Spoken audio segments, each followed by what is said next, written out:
ఒకరోజు కుమార్ అనే అతను సండే రోజు ఎవరేమైనా అడిగినా కానీ ఎస్ ఇంకా సరే మాత్రం చెప్పాలనుకున్నాడు. వినడానికి చాలా ఫన్నీగా ఉంది కదా! కానీ ఈ కథలో ఇతనికి సండే కాస్త మిస్టర్ రైడ్ అయిపోయింది. ఇతను ఈ డిసిషన్ ఎందుకు తీసుకున్నాడో వీడియో ఎండ్‌లో చెప్తా చివరిదాకా చూసేయండి. సండే రోజు వచ్చింది. ఇక మార్నింగ్ 6 ఏఎంకి తన ఫ్రెండ్స్ కాల్ చేశారు క్రికెట్‌కి రమ్మని. ఇంకా అతను నో చెప్పలేక వెళ్ళాడు. వెళ్ళాక అతనిని ఎక్స్ట్రా ప్లేయర్‌గా ఉండమన్నారు. అవసరమైతే పిలుస్తాం అక్కడ కూర్చో అన్నారు.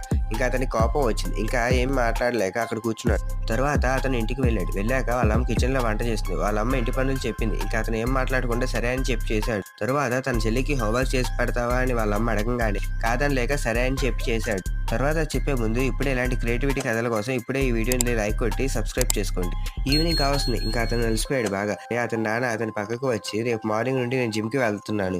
నువ్వు కూడా వస్తావా అని అడిగాడు. ఇక్కడ అతనికి డైలీ 8కి లేచే అలవాటు ఉంది. ఇంకా నాన్న అడిగేసరికి సరే అని చెప్పాడు. ఇతను ప్రతి పనికి తప్పించుకునేవాడని వాళ్ళ టీచర్ సండే రోజు అందరికి ఎస్ ఇంకా సరే అనే కాన్సెప్ట్ గురించి చెప్పిన పనులు చేస్తే ఫెయిల్ అయిన ఎగ్జామ్స్ కాస్త పాస్